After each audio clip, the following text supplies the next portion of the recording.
Chapter 23. The full moon shone through cracks in the dirty clouds, dappling the docks with light. A stray cat bolted behind a heap of nets, but otherwise the wharf was empty. Boats creaked eerily against their tethers. Heart-pounding, Wildboy raced after Clarissa, weaving between stacks of crates, darting around a mound of slimy nets, and then hiding behind a cart that was filled with props from the circus. "Hey," he whispered, "what are we doing here?" Clarissa ignored him as she searched for something in the cart. A trombone fell from the side, and Wildboy just managed to catch it before it clattered to the ground. He swore at her, but she wasn't listening. She hadn't even told him what she was looking for. "Something we need," was all she'd say, and he wasn't asking again. He knew she wouldn't tell him, just as she did not say how she knew Mary Somerset, that name in Dr. Griffin's book. She enjoyed being in charge. Wildboy leaned around the side of the cart, checking that they hadn't been seen. From here he could see straight into the iron-roofed warehouse where the travelling fair had camped. Everyone was there. The showmen, the circus crew, the performers and stallholders, all making last-minute preparations before riding to Bartholomew Fair in the heart of London. And there, among the vans, was his old freak show. Sir Oswald was still fixing up the caravan, hanging on to the side with one arm as he connected a new pipe to those that already sneaked around the wooden walls. Augustus Finch leaned against the van. The scars were shiny across the showman's face, and his badger streak hair hung wild about his eyes. He still struggled to stand on his wounded foot, which pleased Wildboy to see. "Serves the old goat right," he muttered. He realised that he wasn't scared of Finch anymore. So much had happened since he'd fled that caravan. He had bigger fears to face now. Clarissa came up beside him. She was looking into the warehouse too, and she had seen her mother. Mary Everett looked even more frightening than Finch, with fresh white makeup smeared across her face and staining her greasy red hair. The powder crumbled from her cheeks as she leaned on her crutch and roared orders at the couple of porters fixing a wagon wheel. "Let's go," Clarissa said. Wildboy grabbed her arm. He had to say something. Clarissa still had a chance to get out of this. Her mother might beat her, but bruises and broken bones heal. "Clarissa," he said, "you don't have to run. The circus will hide you if you go back. Your mother would—" "She ain't my mother," Clarissa said. "At least not anymore. I'll never go back." She slung a sack over her shoulder, stuffed with the few items she'd stolen from the cart. "We're waiting for Sir Oswald?" she asked. Wildboy couldn't help feeling relieved. He didn't want to go on alone, but from now on it was just him and Clarissa. He didn't know where they were headed, only that it would be dangerous. Sir Oswald had risked enough to help them already. "It's just us," he said.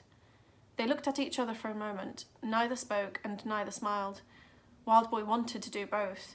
He opened his mouth to say something, but Clarissa sprang up and set off towards the street at the end of the wharf. "Mary Somerset," she called. "This way!" "Won't we be seen?" Wildboy said. She'd been waiting for that question. She rustled in her sack and brought out a pair of purple clown shoes and a single lump of coal. Her eyes twinkled in the moonlight. "I got a plan," she said. "Run for your lives, it's the Wildboy of London!" Wildboy waddled uneasily along the cobbled street, placing each step carefully to avoid tripping over the elongated clown shoes. If he hadn't been so scared, he'd have felt ridiculous. But he had to admit this was a good plan. There must have been 100 people staring at him right then, and all they could see of him were his green eyes staring through holes in the sack.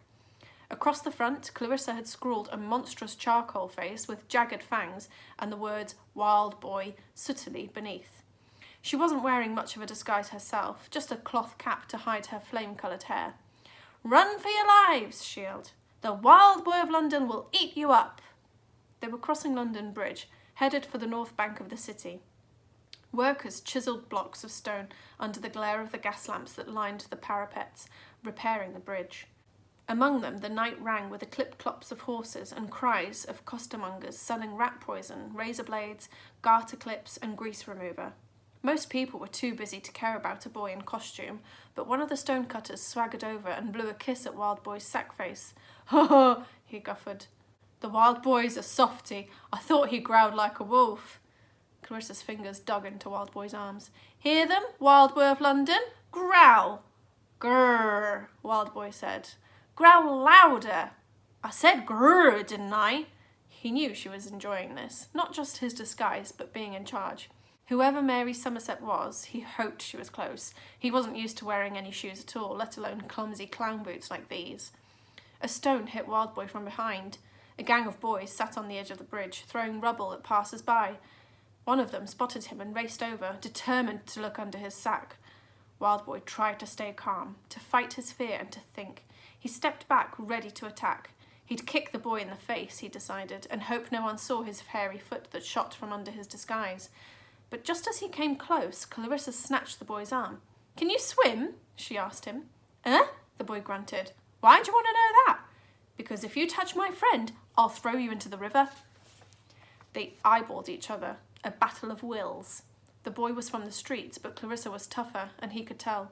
She let go of his arm, and he turned and scampered away. Clarissa burst out laughing. "Did you see that?"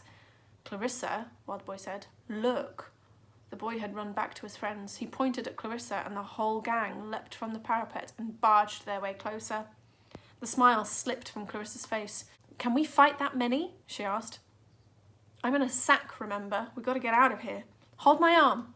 Wildboy gripped her tightly as she led him through the crowds. They reached the end of the bridge, and she pulled him into a side street, away from the danger of the gang. "They're gone," she said, sighing in relief. "This is the way anyway. Come on." They entered a maze of dark lanes and courtyards. Shabby buildings scowled at them as they passed. Wildboy heard steamboat bells close by on the Thames. Even through the sack, he could smell the river's water. He wasn't surprised that Clarissa knew her way around here. They weren't far from West Smithfield, where Bartholomew Fair was held each year. He guessed that she used to sneak from the fairground and explore these streets, and found himself wishing he'd known her better back then.